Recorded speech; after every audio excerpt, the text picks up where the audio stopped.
Welcome to ABN business news. ఇక దేశీయ stock మార్కెట్లు ఫ్లాట్ గా ప్రారంభమయ్యాయి. సెన్సెక్స్ నిఫ్టీ ఒడిదుడుకుల మధ్య ఊగిసలాడుతున్న పరిస్థితి. హిందాల్కో, భారతీ ఎయిర్టెల్, ఏటీఐ మైంట్రీ, కోల్ ఇండియా, శ్రీరామ్ ఫైనాన్స్ షేర్లు లాభాల్లో ప్రారంభమయ్యాయి. ఇక టెక్ మహేంద్ర, ఇండస్ఇండ్ బ్యాంక్, టాటా కన్స్యూమర్ ప్రొడక్ట్స్, మారుతి సుజుకి, యాక్సిస్ బ్యాంక్ షేర్లు నష్టాల్లో ట్రేడ్ అవుతున్నాయి. రైట్, ఇక ఈరోజు అంటే మార్కెట్కి సంబంధించి వారి విశ్లేషణ అందించడానికి సీనియర్ బిజినెస్ అనలిస్ట్స్ రాజేంద్ర గారు, ప్రసాద్ గారు కూడా లైవ్లో సిద్ధంగా ఉన్నారు. వారిని అడిగి మరిన్ని వివరాలు తెలుసుకుందాం. Sir, good morning. Morning. Right, Prasad గారు గుడ్ మార్నింగ్. సార్, ప్రసాద్ గారు ఏం చెప్తారు? అంటే రిజల్ట్స్ సీజన్ ఫుల్ స్పీడ్ లో ఉంది కదా, ఇప్పటి వరకు వచ్చిన రిజల్ట్స్ చూస్తే ట్రెండ్ ఏమైనా బెటర్ అయినట్లు కనిపిస్తోందా? ఏం చెప్తారు? మొదట్లో మొదలు పెట్టినప్పుడు కొద్దిగా నిరాశాజనకంగా ఉన్నమాట వాస్తవమైనా కూడా ప్రస్తుతం వస్తున్న రిజల్ట్స్ అంతకుముందు వచ్చిన అడ్వాన్స్ ట్యాక్స్ ని సపోర్ట్ చేస్తూ కొద్దిగా గొప్ప ఎంకరేజింగ్ గానే ఉన్నాయని చెప్పాలి. ఎందుకంటే 1000 crores కన్నా మార్కెట్ క్యాప్ ఎక్కువ ఉన్న కంపెనీలే మనం కన్సిడర్ చేయడం మంచిది. చిన్న చితక చిల్లర కంపెనీల గురించి చూడటం, రిటైల్ ఇన్వెస్టర్స్ మభ్య పెట్టడం, మోసపుచ్చటం లాంటివి మనం చేయకూడదు.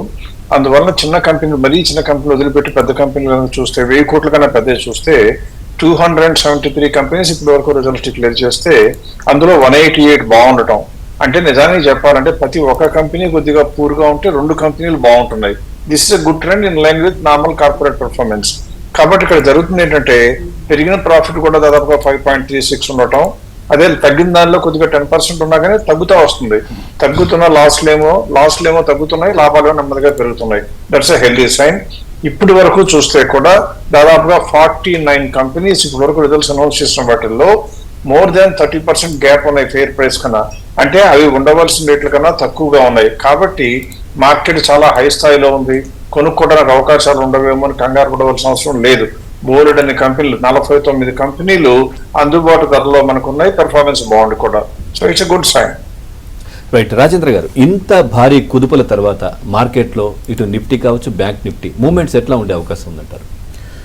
మార్కెట్ అన్ని బ్యాడ్ న్యూస్ కూడా డిస్కౌంట్ చేస్తుందని చెప్పొచ్చండి. సో బ్యాడ్ న్యూస్ ఎందుకన్నా ఉంటే కనుక మన బడ్జెట్ ఏదైతే ప్రవేశపెట్టారో దానిలో మనకి డెఫినెట్లీ స్టాక్ మార్కెట్ రిలేటెడ్గా కొద్ది బ్యాడ్ న్యూస్ ఉంది. ఆఫ్ కోర్స్ లాంగ్ టర్మ్లో ఇట్స్ ఎ గుడ్ ఐడియా కావచ్చు. బట్ జనరల్ ఏమవుతుందంటే ఇలాంటి బ్యాడ్ న్యూస్ వచ్చినప్పుడు మార్కెట్ ఒక స్విఫ్ట్ ఫాల్ వచ్చినాక ఇంకా ఫర్దర్ ఫాల్ అనేది చూసాం మనం. బట్ ఇక్కడ ఏమవుతుందంటే కనుక ఫాల్ని యాక్సెప్ట్ చేసి మార్కెట్ ఇమీడియట్లీ బయింగ్ రావటం చూస్తున్నాం. సో ఈ నేపథ్యంలో 24,074 ఏదైతే మొన్నటి లో ఫామ్ అయిందో మేబీ అది ఒక బాటమ్ లాగానే అనిపిస్తుంది, అట్లీస్ట్ ఫర్ అనదర్ 2 weeks కింద. అండ్ నిఫ్టీ పరంగా మనం చూస్తే కనుక 20-day మూవింగ్ యావరేజ్ పైన ఇప్పుడు కూడా ట్రేడ్ అవుతుంది, which is 24,308. So all in all maybe 24,000 నుంచి 24,800 మధ్యలో ఆర్ మేబీ 25,000 మధ్యలోనే నెక్స్ట్ కపుల్ ఆఫ్ వీక్స్గా ట్రేడ్ అయ్యే ఛాన్స్ ఉంది. సో ఇక్కడ మనం చెప్పాల్సింది ఏంటంటే bank Nifty is very weak actually. First thing ఏంటంటే బిలో 50-day మూవింగ్ యావరేజ్ కూడా వచ్చేయటం చూసాం. వేరేస్ నిఫ్టీ మనకి అబౌట్ 20-day మూవింగ్ యావరేజ్ ఉంది. ఇంటర్మీడియట్ ట్రెండ్ కన్నా కింద ట్రేడ్ అవుతుంది మనకి bank Nifty. So that is little worrying. So 2 aspects ఇక్కడ, ఒకటి నిఫ్టీ క్రాక్ అవ్వాలి ఇక్కడ నుంచి, లేదంటే బ్యాంక్ నిఫ్టీ రికవర్ అవ్వాలి. సో రెండిట్లో ఏదైనా కూడా I think it's a good idea అని అంటాను. ఈవెన్ బ్యాంక్ నిఫ్టీ కూడా మనం చూస్తే కనుక 49,900 ఏదైతే 7 weeks లో ఉందో ఒక మేజర్ సపోర్ట్గా ఉంటుంది. అండ్ అప్పర్ సైడ్ డెఫినెట్గా 51,783 ఏదైతే 20-day మూవింగ్ యావరేజ్ ఉందో అక్కడ రెసిస్టెన్స్ ఉండే ఛాన్స్ ఉంది. So all in all markets are good. So probably buy dips అని చెప్తాం, but as a trader stop loss అని పెట్టుకోవాలి. కాబట్టి నిఫ్టీ 23,990 కింద stop loss and Bank Nifty 49,900 కింద స్టాప్ లాస్ పెట్టుకోవాలి. అట్లాగే రాజేంద్ర గారు, మనం చూస్తున్నాం చాలా రోజుల తర్వాత కెమికల్స్ మరియు స్పెషాలిటీ కెమికల్స్ ఇండస్ట్రీలో బాగా కనిపిస్తోంది, కొద్దిగా మూవ్మెంట్ కనిపిస్తోంది. దీంట్లో ముందుగా చూస్తే దీపక్ నైట్రేట్, దీపక్ ఫెర్టిలైజర్లో మూవ్మెంట్ కనబడుతోంది. ట్రేడింగ్ పొజిషన్స్ తీసుకొచ్చి అంటారా, వాటిపైన ఏం చెప్తారు?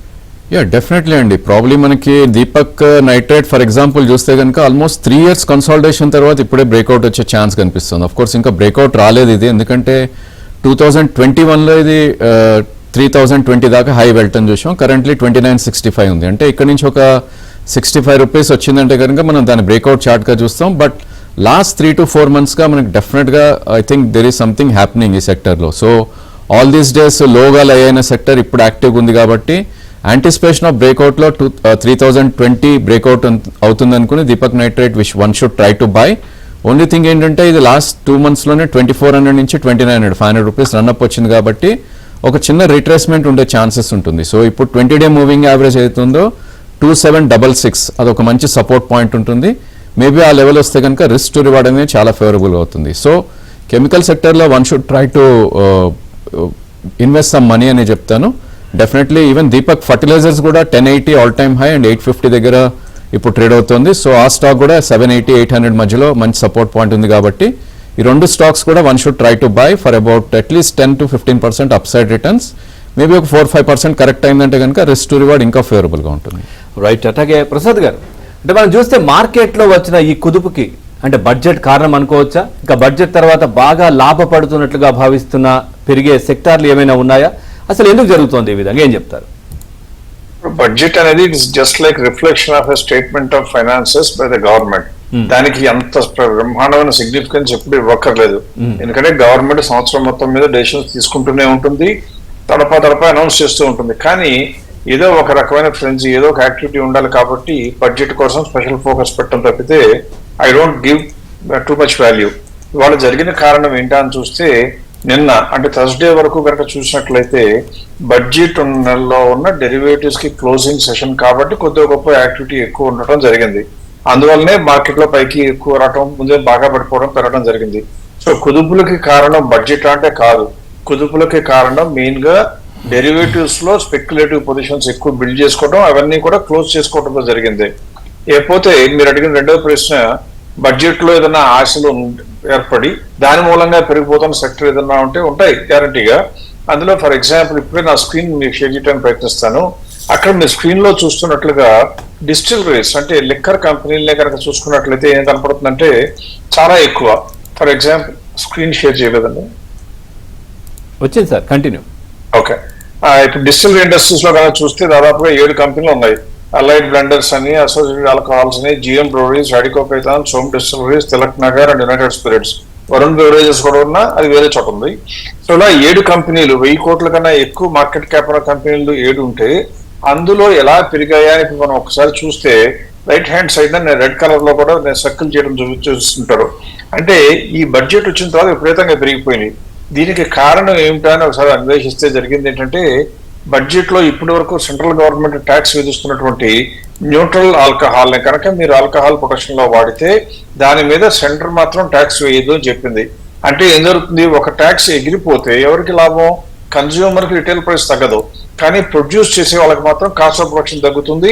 Because centre will not levy any tax on that. అలా న్యూట్రల్ ఆల్కహాల్ ని ఆల్కహాల్ బ్లెండింగ్ లో ఒప్పుకుంటామని చెప్పేటప్పటికి ఎవరికి ఎంత లాభాలు వస్తాయో తర్వాత సంగతి. ముందు మాత్రం అందరూ ఏం చేస్తారు, ఆల్కహాల్లో కన్సెషన్ అంటారు, వచ్చేది ఇంతే అవ్వచ్చు, కానీ విపరీతంగా మార్కెట్ లో కొద్దిగా గొప్ప ఫ్రెంజీ బయింగ్ వస్తుంది. అలా జరగడం మూలంగానే ఇప్పుడు మీరు చూసినట్లయితే ఎంత పెరిగిపోవడం, దాదాపుగా ఆల్మోస్ట్ లైక్ 15% కన్నా ఎక్కువ పెరిగాయి. ఇందులో ఏ సెక్టర్ బాగుంటుందా, ఇందులో ఏ కంపెనీ టెక్నికల్ గా అనువుగా ఉందంటే నేను చెప్పలేను, కానీ ఇండస్ట్రీ మొత్తంలో మాత్రం ఎక్సెసివ్ గా హోప్స్ బిల్డ్ అయింది మాత్రం లిక్కర్ ఇండస్ట్రీ అని చెప్పొచ్చు.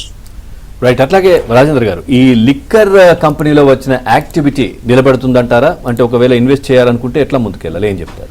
యా డెఫినెట్లీ అండి. ప్రాబ్లీ నిన్న మనం కూడా చూసాం, ఏపీ గవర్నమెంట్ ఏదైతే ఉందో they are giving some orders to branded liquor అన్న ఒక వార్త కూడా రావడంతో నిన్న యూబీఎల్ అండ్ రాడికో లాంటి స్టాక్స్ లో ఒక మంచి మూమెంట్ రావడం చూసాం. ఇప్పుడే ప్రసాద్ గారు చెప్పినట్టు టోటల్ సెక్టర్ లో ఒక యాక్షన్ అనేది కనపడుతుంది. సో డెఫినెట్ గా ఇంకా అప్ స్కోప్ ఉంది. ఫర్ ఎగ్జాంపుల్ రాడికో చూస్తే కనుక ప్రీవియస్ హై 1885 ఉంది, కరెంట్లీ 1750 దగ్గర ఉంది. సో ఇక్కడ నుంచి కూడా ఒక 10% పొటెన్షియల్ అయితే దానిలో కనపడుతుంది.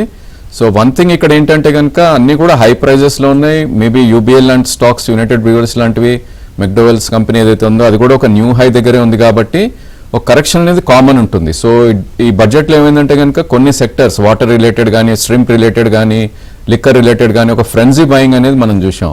సో డెఫినెట్లీ ఈ సెక్టర్స్లో రిట్రేస్మెంట్స్ ఉంటాయి. అదే కోవలో ఈవెన్ లిక్కర్ కంపెనీస్లో కూడా 4-5% కరెక్షన్ వచ్చినప్పుడు కొంటే కనుక that would be good advantage అని నా ఉద్దేశం. రైట్. ప్రసాద్ గారు, సార్ ఏం చెప్తారు, అంటే బడ్జెట్ తర్వాత మీ అంచనా ప్రకారం ఇంకా ఏ సెక్టార్లో లాభాలు ఆశిస్తూ షేర్ ప్రైస్ పెరగొచ్చు అన్నట్లు కనబడుతోంది? మీ అబ్జర్వేషన్ ఏంటి సార్ వీటికి సంబంధించి? అది గురించి చెప్పబోయేది ఒక చిన్న మాట అండి. లిక్కర్ ఇండస్ట్రీలో రాజేంద్ర గారు చక్కగా చెప్పినట్లుగా అన్ని కంపెనీలు కూడా హై ప్రైసెస్ లో ఉన్నాయి. ఇంతకు ముందు నేను చూపించిన స్క్రీన్ కనుక ఒక్కసారి గుర్తు తెచ్చుకోగలిగితే అందులో ఎక్స్పెక్టెడ్ మార్కెట్ క్యాప్ 1,20,000 crores అయితే ప్రస్తుతం ఉన్న మార్కెట్ క్యాప్ 1,47,000 crores. అంటే ఆల్రెడీ ఓవర్ ప్రైస్. అంటే ఎందుకు జరిగింది, సాధారణంగా ఉండవలసిన రేట్ల దగ్గర ట్రేడ్ అవుతున్న కంపెనీలో విపరీతమైన ఆశలు రావడం మూలంగా పెరిగింది. అలా ఎప్పుడు జరుగుతూ ఉంటుంది. ఎవరైనా సరే తెలివైన ఇన్వెస్టర్ ఏం చేయాల్సి వస్తుందంటే ఏ ఇండస్ట్రీ నుంచి బయట ఉండాలి, ఏ ఇండస్ట్రీ ఇలా ఎక్సెసివ్ వాల్యుయేషన్ లో పెరుగుతుందో దాన్ని బయట ఉండాలి. అంతేగాని ఊరికే అందరూ వేలం వేరుగా కొనుక్కుంటే తర్వాత కొంపలంటూ పోవడం ఖాయం. అలాగే ఇప్పుడు రెండో ఇండస్ట్రీ కూడా చూస్తే ఈ మధ్య కాలంలో నాకు బాగా కనపడింది ఫుడ్ ప్రాసెసింగ్ ఇండస్ట్రీ కూడా. ఇది ఎందుకు అంటే రెండు కారణాలు. ఒకటి, ఎప్పుడైతే రూరల్ సెగ్మెంట్ కి వీళ్ళు కన్సెషన్లు ఇవ్వడం మొదలు పెడతారంటే అగ్రికల్చర్ సెక్టర్ కి, రూరల్ సెక్టర్ కి, ఎంప్లాయ్మెంట్ కి జనరేట్ చేసి ట్యాక్స్ లో కొద్దిగా గొప్ప చిన్న కన్సెషన్ ఇవ్వడం మూలంగా ప్రజల దగ్గర డిస్క్రిప్షన్ ఇన్కమ్ పెరిగితే హెల్దీ ఫుడ్ తింటారు. అలా కనుక తింటారు అనుకుంటే కనుక మనకు జరిగేది ఏంటి, ఇండియాలో కన్సంప్షన్ పెరుగుతుంది. సో ఫుడ్ ప్రాసెసింగ్ ఇండస్ట్రీకి మంచి స్కోప్ ఉంటుంది. ఇప్పుడు మీరు స్క్రీన్ మీద ఉన్నదే కనుక చూస్తే ఇందులో కూడా రైట్ హ్యాండ్ సైడ్ మీకు నేను ఒక ట్రయాంగిల్ వేయడం జరిగింది రెడ్ కలర్ లో. అంటే ఈ 2-3 రోజుల్లో విపరీతంగా పెరిగినటువంటి ఇండస్ట్రీ ఇది కూడా ఒకటి. ఇది కూడా మనం చూసినట్లయితే expected market cap, current market cap కొద్ది గ్యాప్ ఉన్నా కానీ ఇందులో ఉన్న కంపెనీలు చూస్తే దాదాపు 10-12 ఉన్నాయి. ఇందులో ఎక్కువ కంపెనీలు ఇంకా రిజల్ట్స్ అనౌన్స్ చేయలేదు. రిజల్ట్స్ అనౌన్స్ చేసిన తర్వాత ఖచ్చితంగా కొద్దిగా గొప్ప బెనిఫిట్ జరుగుతుంది. అన్నిటికన్నా ముందు నెక్స్ట్ 1 year లో ప్రాస్పెక్ట్స్ ఈ ఇండస్ట్రీకి గ్యారంటీగా బాగుంటాయి. కాబట్టి ఈ ఇండస్ట్రీని కొనుక్కోవడానికి నా లెక్క ప్రకారం భయపడిన అవసరం లేదు. రైట్ రాజేంద్ర గారు, ఇప్పుడున్న యాక్టివిటీని బట్టి చూస్తే రాబోయే రోజుల్లో ఇప్పటి వరకు ఫేవరెట్గా ఉన్న డిఫెన్స్, రైల్వే నుండి అంటే యాక్టివిటీ వేరే సెక్టార్స్కి వెళ్ళొచ్చు అంటారా? ఎందుకంటే గతం నుంచి రెగ్యులర్గా మీరు కావచ్చు, ప్రసాద్ గారు కావచ్చు చెప్తా ఉంటారు, డిఫెన్స్ కావచ్చు, రైల్వేకి సంబంధించి ఎక్కువగా. ఇప్పుడు ఏంటి పొజిషన్? కొన్ని క్వశ్చన్స్ కూడా కొద్దిమంది కామెంట్స్ కూడా రాస్తున్నారు దానికి సంబంధించి, ఎట్లా ఉంది అది? సో లాస్ట్ 3 yearsలో ఐ థింక్ ఒక బంపర్ ర్యాలీ రావటం చూసామండి. ఫర్ ఎగ్జాంపుల్ RVNL స్టాక్ తీసుకుంటే కనుక 21 రూపీస్ నుంచి ఆల్మోస్ట్ 600 దాకా పెరగటం చూసాం. సో ఇలాంటి గెయిన్స్ ఏవైతే ఉన్నాయో definitely I think somewhere it should correct. And మనం గతంలో కూడా చూసాం, one bad news election results కానీ లేదంటే మన బడ్జెటరీ సెషన్స్లో కానీ హైయెస్ట్ డౌన్ సైడ్ రియాక్ట్ అయినాయి అన్ని పబ్లిక్ సెక్టర్ ఎంటర్ప్రైజెస్ కూడా. సో డిఫెన్స్ కానీ, రైల్వేస్ కానీ, ఏవైనా కూడా. సో అదర్ సెక్టర్స్ మనకి 5%, 6% కరెక్ట్ అవుతాయి కనుక ఇవన్నీ 25 to 30% కరెక్ట్ అయ్యాయి, ఎస్పెషల్లీ బడ్జెట్ రోజు. అంటే ఇక్కడ మనకు అర్థమయ్యేది ఏంటంటే కనుక everybody is sitting on the fence. So ఏ మాత్రం చిన్న కరెక్షన్ వచ్చినా కూడా అందరూ అమ్మే ప్రయత్నం చేస్తున్నారు. సో ఇక్కడ నుంచి మేబీ ఒక 15% ఒకవేళ డిఫెన్స్ వాటిలో వచ్చిందంటే కనుక అదర్ సెక్టర్స్ ఏవైతే ఉన్నాయో వాటిలో 20 కూడా వచ్చే ఛాన్సెస్ ఉంటుంది. ఎక్కడైతే ప్రాఫిట్స్ ఉన్నాయో వన్ థింగ్ ప్రాఫిట్ బుక్ చేయడం it's a good idea. And ఫ్రెష్గా మనీ ఇన్వెస్ట్ చేసే వాళ్ళు ప్రాబ్లీ ఈ సెక్టర్స్ని అవాయిడ్ చేస్తూ ఇప్పుడు పర్ఫార్మింగ్ సెక్టర్స్ మేబీ ఐటీ కానీ, FMCG కానీ, లేదంటే ఇప్పుడే చెప్పిన లిక్కర్ కంపెనీస్ కానీ, వాటర్ బేస్డ్ కంపెనీస్ కానీ వీటిలో ఇన్వెస్ట్ చేస్తే కనుక నెక్స్ట్ 1 to 2 yearsలో మంచి స్కోప్ ఉండే ఛాన్స్ కనిపిస్తుంది. రైట్. అదేవిధంగా ప్రసాద్ గారు, అంటే క్యాపిటల్ మార్కెట్ మీద వడ్డించిన అదనపు పన్నుల మూలంగా మార్కెట్లో ఉండే ఇంట్రెస్ట్ తగ్గుతుందంటారా? ఏం చెప్తారు సార్? ఎప్పుడు కూడా దెబ్బ తగిలితే నెక్కి తగిలినప్పుడు ఉంటుందండి, ఆ తర్వాత క్రమంగా అలవాటు పడిపోతాం. అలాగే ట్యాక్స్లు ఎక్కువ విధించినప్పుడు మొట్టమొదటి గొడవ చేయడం, కొన్ని రోజుల పాటు అపోజిషన్ పార్టీలు మాట్లాడటం జరుగుతుంది. దురదృష్టవశాత్తు అపోజిషన్ గవర్నమెంట్ అన్ని మాట్లాడుతున్నాం కానీ క్యాపిటల్ మార్కెట్ మీద అదేంటయ్యా మీరు ఆల్రెడీ సెక్యూరిటీ ట్రాన్సాక్షన్ ట్యాక్స్ విధిస్తున్నారు అంటే లాభం వచ్చినా నష్టం వచ్చినా ప్రతి ఒక్క వ్యక్తి విధిగా దానికి పన్ను కడుతున్నాడు, అది ఇన్కమ్ ట్యాక్స్ పరిధిలోకి వస్తుంది. మళ్ళీ దానికి అదనంగా మళ్ళీ లాభాలు వస్తే స్పెషల్ గా లాంగ్ టర్మ్ క్యాపిటల్ గెయిన్స్ విధించడమే తప్పు అని ప్రశ్నించలేదు. పైగా ప్రశ్నించకపోగా ఇప్పుడు 10% నుంచి దాన్ని ఏం చేశారు, పెంచారు, 12.5% చేశారు లాంగ్ టర్మ్ క్యాపిటల్ గెయిన్స్ అయితే. షార్ట్ టర్మ్ క్యాపిటల్ గెయిన్స్ అయితేనేమో 15% ఉండేదని 20% చేశారు. అంటే ఒక చోట 25% రైజ్, ఒక చోట 33% రైజ్ చేసిన ఒక్కళ్ళు కూడా మాట్లాడలేదు దానికి అగెన్స్ట్ గా అపోజిషన్ పార్టీల నుంచి. అంటే చాలా short sighted from politicians point of view. ఇలా ఒక్కసారి ఎప్పుడైనా సరే కొద్ది గొప్ప యాక్టివిటీ పెరిగి ఫైనాన్షియల్ సెక్యూరిటీస్ లో ఇన్వెస్ట్మెంట్ ఎక్కువ చేస్తున్న ఈ తరుణంలో ఇలా డిస్కరేజ్ చేయడానికి మంచిదా అంటే మంచిదని చెప్పలేము, కానీ పూర్తిగా బ్యాడ్ అని కూడా చెప్పలేము. ఎందుకంటే ఇప్పటికీ కూడా పెంచిన ట్యాక్స్లు కూడా ప్రపంచవ్యాప్తంగా కనుక చూస్తే సెక్యూరిటీ ట్రాన్సాక్షన్ ట్యాక్స్ పక్కన పెట్టి long term and short term చూస్తే ప్రపంచవ్యాప్తంగా కొద్ది గొప్ప మంచి ఎకానమీలో ఉన్న ఏ కంట్రీలో చూసుకున్నా కూడా ఎక్కడా కూడా ఇంతకన్నా తక్కువ లేవు. అంటే అర్థం ఏంటి, బహుశా పెద్ద పేరొందినటువంటి ఆర్థిక వ్యవస్థలో అన్నిటికన్నా తక్కువ ఉన్న క్యాపిటల్ గెయిన్స్ ట్యాక్స్ ఇండియా. కాబట్టి దాని గురించి ఆక్షేపణ చేయడం అంత మంచి పద్ధతి కాదు. కొద్దిగా గొప్ప ఇబ్బంది ఉంటుందా అంటే ఎవరు లాభాలు వస్తే కట్టబోయే ట్యాక్స్ పెరిగింది కాబట్టి నేను కొనుక్కోవటం మానేస్తాను అనరు. లాభాలు అవడానికి అవకాశాలు తగ్గిపోయి ఉంటే కొంట మానేస్తారు. కానీ అందువల్ల this I think is tea cup లో తుఫాన్ లాగా ఎక్కువ కాలం ఉంటుందని నేను అనుకోను. నా లెక్క ప్రకారం ఆల్రెడీ అయిపోయింది ఆ బ్యాడ్ పీరియడ్ అంతా కూడా. ఇక నుంచి అంతా కూడా corporate results, economy performance, government performance మీదే ఉంటుంది తప్పితే this budget proposals on taxation is a close chapter. అట్లాగే రైల్వేస్, డిఫెన్స్ గురించి ఏం చెప్తారు సార్? అంటే మనం రెగ్యులర్ గా మాట్లాడుకున్న మంచి పొజిషన్ లో ఉండే ఇంతకాలం, సో ఏంటి ఇప్పుడు? రైల్వేస్, డిఫెన్స్ అనేది ఓవర్ వాల్యూడ్ అండి. అందులో కొన్ని స్టాక్స్ మంచిగా ఉంటాయా అంటే ఉండకుండా ఉండవు, గ్యారంటీగా ఉంటాయి. కానీ ఈ కంపెనీలని కూడా రిజల్ట్స్ అనౌన్స్ చేసిన తర్వాత మళ్ళీ రివ్యూ చేస్తే బాగుంటుంది. ఎప్పుడు కూడా ఒక కంపెనీని ఒక రిజల్ట్స్ వచ్చిన తర్వాత ఎంత ప్రైస్ ఉంటే బాగుంటుంది అనుకుని తక్కువలో ఉంటే కొనుక్కుంటాం. అది కనుక ఆ రేట్ వస్తే అమ్మి వేసి తీరాలి. ఎందుకంటే ఉన్న ఇన్ఫర్మేషన్ అంతా ప్రాసెస్ చేసే ఒక అంచనాకు వచ్చాం కాబట్టి అంచనా చేరుకున్నప్పుడు అమ్మేయాలి. అమ్మిన తర్వాత మళ్ళీ కనుక ఆ కంపెనీ బ్రహ్మాండంగా రిజల్ట్స్ వస్తే ఏ మాత్రం మొహాలు పడకుండా కొనుక్కోవచ్చు, మీ దగ్గర డబ్బులు ఉంటాయి. కానీ తెలివైన ఇన్వెస్టర్లు అనుకున్న రేటు వచ్చిన కంపెనీ అమ్మిన తర్వాత మళ్ళీ ఆ కంపెనీ వైపు చూడకూడదు.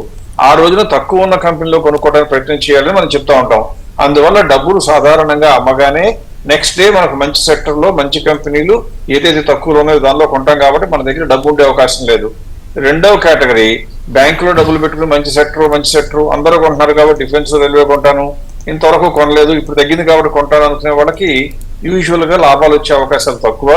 సెబీ నిన్నే సర్క్యులర్ కూడా రిలీజ్ చేసింది.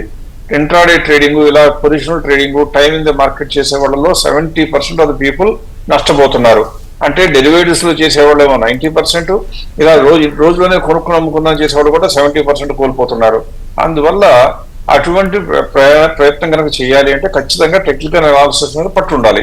అంటే రాజేంద్ర గారు లాంటి కొద్దిగా గొప్ప రిలయబుల్ అనలిస్ట్ కనుక చూసి వాళ్ళు చెప్పిన మాట ప్రకారం చేసుకుంటే కొద్దిగా గొప్ప నియంత్రణలో ఉంటుంది. కానీ వాళ్ళు చెప్పిన మాట వీళ్ళు చెప్పిన మాట అంటే నష్టాల బారిన పట్టడం ఖాయం.